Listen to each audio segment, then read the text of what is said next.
이스라엘은 한 나라이지만 세 개의 문화권으로 나누어져 있습니다. 그 중심에 사마리아 땅이 있습니다. 그리고 남부에 유다가 있고 북부에 갈릴리가 있습니다. 이 북부 지역 갈릴리의 중심지는 역시나 갈릴리 바다입니다. 갈릴리 호수 덕분에 이 갈릴리 연안은 농사가 잘 되고 목축이 잘 되고 거기다가 어업까지 할 수 있습니다. 물고기까지 잡을 수가 있습니다. 이렇게 볼 때 이 갈릴리 땅은 그냥 보기만 하면 정말 복받은 땅입니다. 넉넉하고 풍요한 땅입니다. 문제는 이렇게 풍요로운 곳을 세상이 가만두지 않는다는 겁니다. 이 갈릴리 지역은 동남쪽의 아시아에서 북서쪽의 유럽으로 올라가는 통로 중에 있습니다. 그런데 지금이나 예나 전쟁을 하게 되면 무엇이 가장 큰 문제냐면 보급품의 문제입니다. 군수물자의 문제입니다. 식량을 어떻게 공급하냐가 전쟁에 있어서 핵심 사항입니다.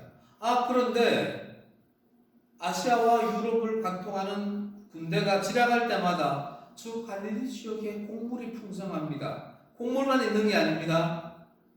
양과 소와 돼지떼까지 있습니다. 그뿐만이 아닙니다. 생선도 넉넉합니다. 그러니 아수르를 비롯해서 바벨론, 페르시아, 로마 제국까지 이 갈릴리 땅을 점령하면서 주둔군들이 이 갈릴리에서 나는 온갖 곡물과 목축, 가축들과 수산물들을 다 빼앗아 가버립니다.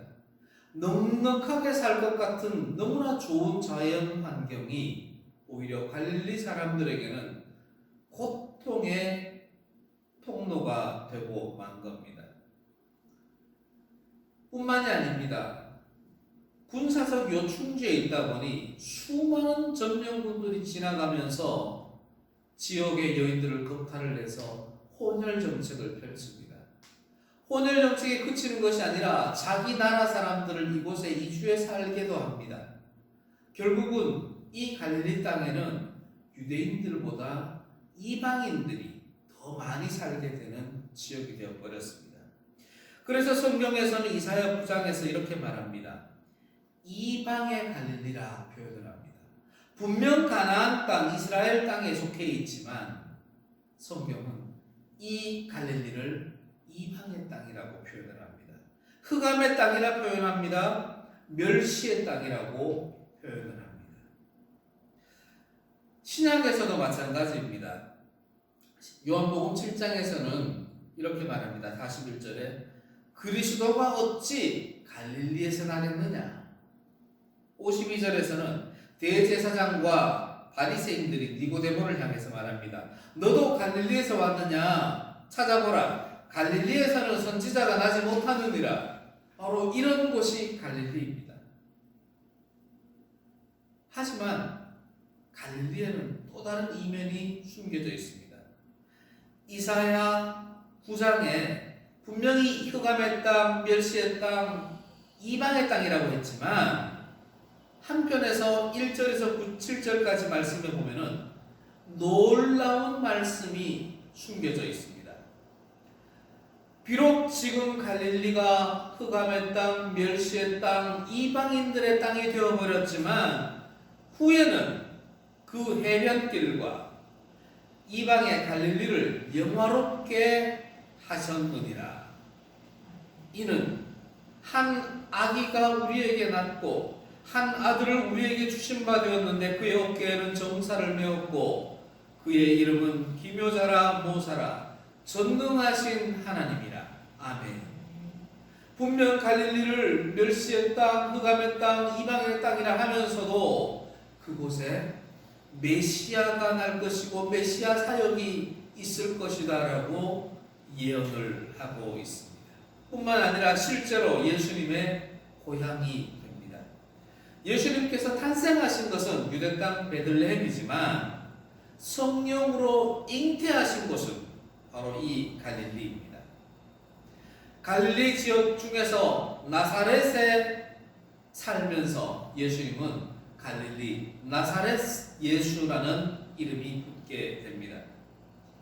공생애를 시작하시면서 예수님께서는 이 갈릴리 지역, 갈릴리 바다와 가버나움을 중심으로 갈릴리 사역을 주로 행하십니다.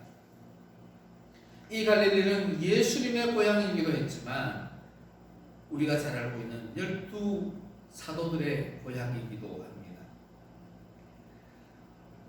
또 이 갈릴리는 부활 예수와 사도들이 만나기로 되어 있던 곳입니다. 예수께서 제자들에게 죽음과 부활을 예고하실 때 말씀하셨습니다. 내가 살아난 후에 너희보다 먼저 갈릴리로 갈 것이다. 너희들도 그리 오면 나를 만난다. 이 말입니다. 예수님께서 부활하신 후에는 천사를 통하여서 막달라 마리아에게 말합니다. 막달라 마리아야, 가서 예수의 제자들과 베드로에게 이르기를 예수께서 너희들보다 먼저 갈릴리로 가시나니 전에 너희에게 말씀하신 대로 너희가 거기 갈릴리에서 부활하신 예수를 배우리라 라고 전해라. 이렇게 말씀하십니다. 갈릴리는 분명 흑암의 땅, 멸시의 땅, 이방인의 땅이었지만 하나님께서 이사야를 통해 예언하신 대로 전능하신 하나님의 사역이 이루어질 메시아의 땅이었고 부활하신 예수님을 만날 수 있는 곳이 바로 그 갈릴리였습니다. 막달라 마리아를 통해서 갈릴리로 가라고 전해진 소식을 들었지만 제자들은 그 막달라 마리아가 전하는 예수 부활의 소식과 갈릴리로 가서 부활 예수를 만나라는 그 말씀을 외면하고 묵살해버리고 맙니다. 심지어 많은 제자들이 자기의 고향으로 돌아가 버립니다. 유독 갈릴리가 고향인 사람들만 남아있고 엠마오가 고향인 사람들이나 예루살렘 인근의 고향인 사람들은 자기 고향으로 하나하나 돌아가 버립니다. 멀리 저 북쪽 갈릴리가 고향인 제자들, 사도들은 긴급 대책 회의를 엽니다. 유대인들이 두려워서 비밀리에 한 다락방에 모여 문을 꼭 걸어 잠그고 대책 회의를 합니다. 부활 예수를 만났다는 베드로의 증언도 거부하고 묵살해 버립니다. 부활 예수를 만났다는 엠마오에서 되돌아온 두 제자들의 증언도 거부하고 묵살해 버립니다. 어느 누구 하나 야 예수님이 부활했다고 그러면 우리 예수님 말씀하신 대로 갈릴리로 가서 예수님 만나보자 이렇게 말하는 사람이 아무도 없습니다. 도마를 제외한 모든 사도들이 부활 예수님을 그 다락방에서 만납니다. 하지만 그 제자들 중에 어느 누구 하나 우리 갈릴리로 가서 예수님 또 만나보자라고 말하는 사람이 없습니다. 도마야 너 예수님 못 봤지? 너 갈릴리로 가면 예수님 만날 수 있어라고 도마를 향해 갈릴리로 가라고 권면해 주는 제자는 한 사람도 없습니다. 예루살렘 다락방에서 사도들은 부활하신 예수님을 만났습니다. 하지만 더 이상의 기대나 소망을 가지지를 않습니다. 그저 부활하신 예수님을 만났다는 것만으로 만족합니다. 예수님이 부활하셨구나. 나 부활하신 예수님 만났어. 예수님 살아계셔. 이걸로 끝나는 겁니다. 예수님이 십자가에 못 박혀 죽으셨어라며 낙심해 있는 제자들에게는 부활의 모습을 보여주지 않는 그 부활 예수님을 제자들은 이해하지를 못합니다. 왜 저들에게는 보여주지 않지? 이해할 수가 없습니다. 예수님이 천년만년 부활하신 모습을 우리와 함께하고 계실까? 그렇다면 로마로부터 독립된 국가를 세우고 하나님의 새 나라를 이곳에 세워야 되는데 부활하신 예수님이 아무것도 안 하시네. 8일이 지나고 9일이 지났는데 예수님 뭐 하셔? 부활하신 걸로 끝이잖아. 예수님 부활하신 게 나와 무슨 상관이야? 우리와 무슨 상관이야? 우리가 무슨 소망을 가져? 부활하신 예수님을 만난 제자들은 더 이상 소망을 가질 수 없습니다. 부활하신 예수님이 하는 것이라고 제자들을 앉혀놓고 하나님의 말씀을 가르치고 마음이 뜨거워지도록 해주는 것밖에 없습니다. 마음이 뜨거워지는데 뭐 어쩌라고? 제자들은 부활 예수를 통해서 자신들의 삶에 아무런 소망과 기대를 가지지를 못합니다. 그런 시간이 8일, 9일이 지나고 7명의 제자들이 자신들의 고향이자 부활하신 예수님을 만나기로 약속된 갈릴리로 올라갑니다. 시몬 베드로, 도마, 갈릴리 사람 나다나엘, 세베대의 두 아들 야고보와 요한, 이름을 알 수 없는 또 다른 두 제자, 이렇게 7명이 갈릴리로 갑니다. 사실 11명의 사도들이 다 올라가야 되는 거 아닙니까? 그런데 4명의 사도만이 이곳에 올라갑니다. 그리고 갈릴리에 도착해서는 뭘 하는지 아십니까? 예루살렘에서 십자가에 못 박혀 죽으셨던 그 예수님이 사흘 만에 부활하셨고 우리가 그 부활하신 모습을 봤어. 손에 못자국과 허리에 창자국 우리가 다 만져봤어. 그건 영이 아니야. 음식도 잡수셔, 생선도 잡수셔. 예수님 부활하셨다. 이렇게 부활 예수님의 복음을 전하지를 않습니다. 갈릴리에 도착한 7명의 제자들은 그저 그곳에서 부활하신 예수님을 또 만나기를 바라며 기다리고 있습니다. 아직도 부활하신 예수님이 여기 계실까? 혹시 하나님께로 하늘나라로 올라가셨는가? 아니면 도대체 어디서 뭐 하시는 거야? 이스라엘의 독립은 어떻게 된 거야? 예수님께서 새로 세우실 하나님 나라는 도대체 어떻게 되어가고 있지? 예수님의 부활이 지금 우리와 무슨 관계가 있어? 그가 나를 위해 해주는 게 뭐야? 7명의 제자들은 부활하신 예수님을 만나기를 위해 이 갈릴리로 왔지만 예수님이 진짜로 원하시는 것이 무엇인지 전혀 분별하지 못하고 있습니다. 엉뚱한 생각을 하며 부활 예수를 기다리다 보니 이들은 지쳐가기 시작합니다. 결국은 부활 예수님을 만날 것을 거기서 포기해버리고 맙니다. 베드로가 말합니다. 나는 물고기 잡으러 가겠다. 옆에 있던 다른 제자들 기다렸던 듯이 나도 갈래, 나도 갈래. 7명이 모두가 예수님 기다리는 것 포기하고 갈릴리 호수로 물고기 잡으러 떠나버립니다. 예수님께서는 베드로를 비롯한 제자들을 부르실 때 그렇게도 말씀하셨습니다. 너희가 사람을 낚는 어부가 되리라. 그랬는데 지금 베드로를 비롯한 제자들은 부활 예수님을 만났던 이 제자들은 물고기 잡는 어부로 되돌아가 버립니다. 3년 전으로 되돌아가 버립니다. 그러나 밤새도록 한 마리의 물고기도 못 잡습니다. 부활 예수님도 못 만납니다. 배는 고픕니다.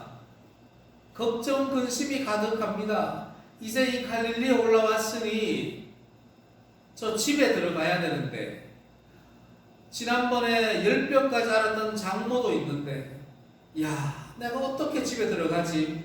3년 동안 외지 생활하다가 이제 집에 들어가서 가족들 어떻게 바라보지?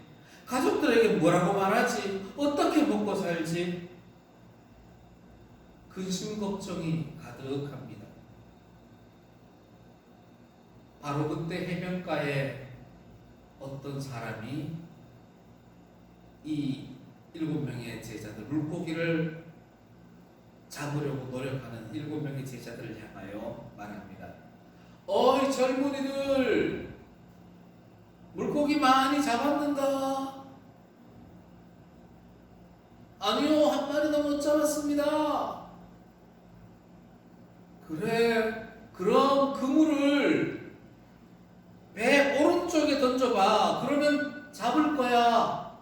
비록 베드로를 비롯한 제자들이 3년 동안 어부로서 휴직 기간이 있었지만 이 제자들은 전문 어부, 베테랑 어부들이었습니다. 그 작은 배에 왼쪽과 오른쪽에 무슨 의미가 있겠습니까? 왼쪽으로 던지든 오른쪽으로 던지든 잡힐 물고기라면 다 잡혔을 겁니다. 그런데도 불구하고 낯선 어떤 사람이 그물을 던져보라고 합니다. 참 감사한 것은 베드로를 비롯한 제자들이 순종해서 배 오른쪽에 그물을 던집니다. 3년 전에 예수님께서 베드로를 향하여 말할 때는 베드로가 그래도 이렇게 말했습니다. 내가 밤새도록 수고해서 한 마리도 못 잡았지만 지금은 당신의 말씀에 의지해서 그물을 던지겠나이다 라고 이렇게 고백하며 그물을 던졌습니다. 그런데 오늘은 아무 말도 없이 해변에서 어떤 이가 말하는 말을 듣고 그대로 따라서 던졌습니다. 놀라운 일이 일어납니다. 밤새도록 한 마리도 못 잡았던 그 물고기들이 한 번 던진 그 그물에 물고기가 가득 잡힙니다. 그 순간 예수님이 사랑하는 제자, 특별히 사랑했던 제자 요한이 알아차립니다. 예수님이다. 베드로야, 베드로야. 저분은 우리의 주님 예수님이시다. 요한이 베드로에게 이야기해 줍니다. 베드로도 그 순간 아차 하고 예수님이구나 하고 겉옷을 들고는 배에서 바로 뛰어내립니다. 배에서 뛰어내리면 어디로 뛰어내리는 겁니까? 바다로 뛰어내리는 겁니다. 그래도 베드로는 옛날에 바다 위를 잠깐 걸어봤습니다. 비록 물에 빠지기는 했지만 한번 걸어봤습니다. 두려워서 빠져들었지만 이번에는 베드로가 바다를 두려워할 틈도 없이 겉옷을 들고 예수님이라는 생각에 바로 바다로 뛰어들어 헤엄쳐 나옵니다. 다른 제자들은 배와 그물을 끌고 해변으로 도착합니다. 해변에 도착해 보니 숯불이 피어 있고 그 숯불에는 우리가 좋아하는 생선구이가 준비되어 있습니다. 떡구이도 준비되어 있습니다. 예수님께서 제자들을 향해 이야기합니다. 지금 잡은 생선을 조금 가져와 보라. 아니, 예수님께서 이미 숯불에 생선을 가득 올려놔 놓고는 금방 잡은 물고기를 가지고 오랍니다. 이것도 구워줄게 이 뜻이 아닙니다. 너희들이 잡은 물고기를 한번 보라는 겁니다.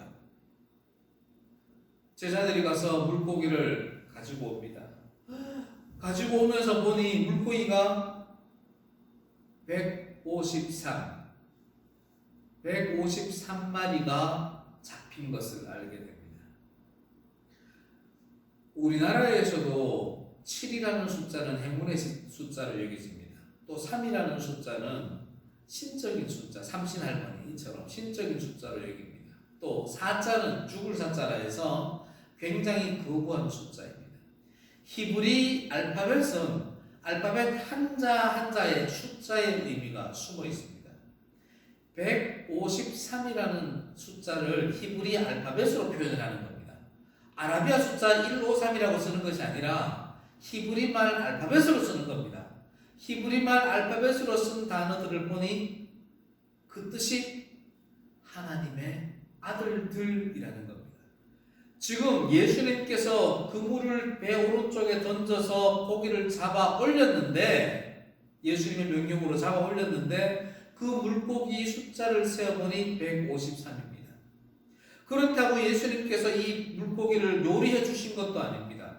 그렇다면 예수님은 지금 153이라는 이 숫자에 특별한 의미를 부여하기 위함입니다. 그 의미가 뭡니까? 하나님의 아들들이라는 겁니다. 제자들, 너희들, 베드로야, 지금 너희들이 그물을 던져서 물고기를 153마리 건져 올렸는데 그것은 물고기 153이 아니라 너희가 순종해서 낚은 하나님의 아들들이다라는 것을 가르쳐주고 계시는 겁니다. 너희들은 사람을 낚는 어부가 될 거야.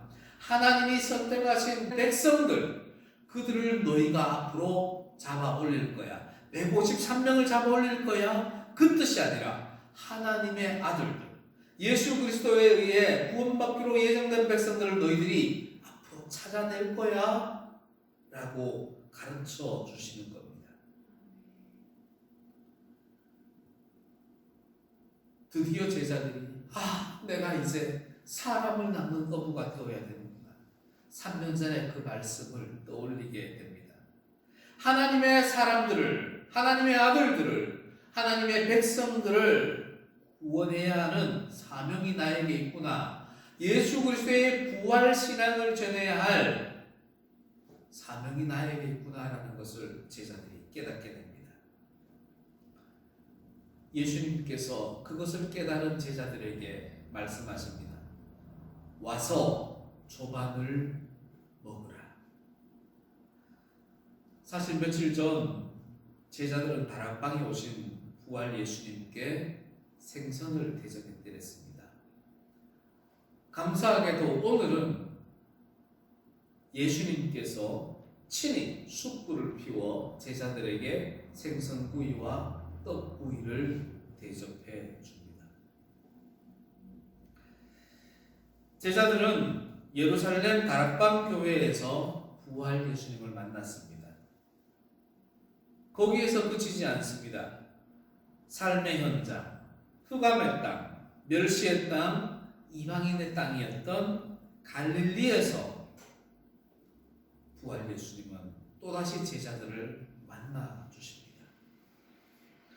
153마리의 물고기를 보면서 제자들은 하나님의 아들들을 구원해야 하는 사명감이 자기에게 있다는 것을 깨닫게 됩니다.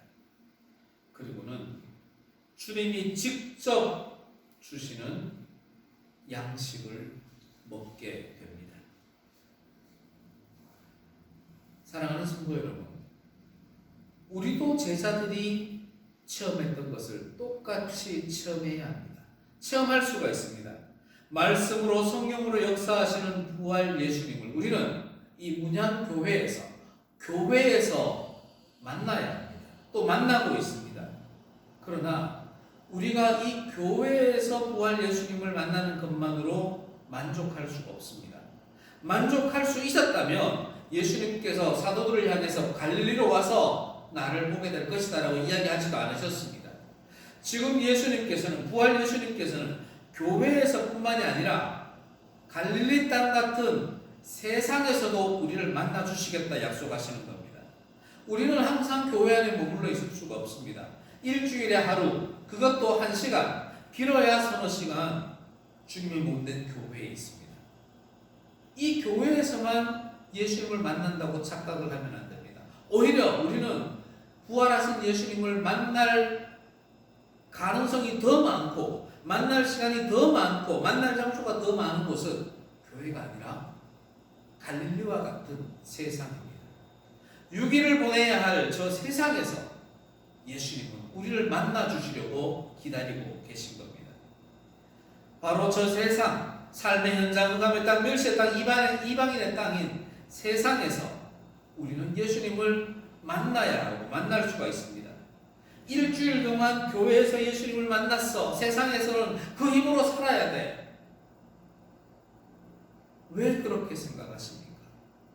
예수님은 갈릴리에서도 만나 주시겠다 약속하셨는데 우리가 갈릴리에서 예수님을 기다리고 예수님의 음성을 분별하기만 하면 얼마든지 예수님을 만나는데 왜 교회에서만 만나야 된다고 착각하고 있는 겁니까?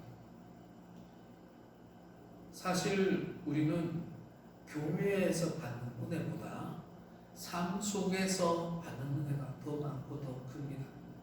좀 더 적나라하게 이야기하면 우리가 받는 은혜의 대부분은 세상 속에 숨겨져 있는 겁니다.